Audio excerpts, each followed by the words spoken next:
Ji bo gelê me welat Parêz bi rûmet di Ewropa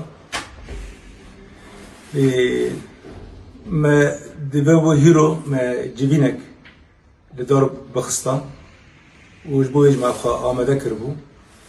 Lê belê ji ber hinek sedemên derbayî îrada me nikariye bê çê bikin. Ji bo ez lêborina xwe dixwazim û em ê hewl bidin ku di demê pêşê me de derfeta çêkin û em ê kanibin civînekê bêrengî çê bikin. Lê min dixwast divê civînê de bi taybet helwesta gelê me ê welat Parêz Ewropa silav bikim û spas bikim ji ber ku rastî ev helwesta gelê me ev meşên ku çêbûn, protestê ku çêbûn ê ku piştgirî ji bona Rojava hatin çêkirin ji bona hêza me hêza Qesedê çêbûn.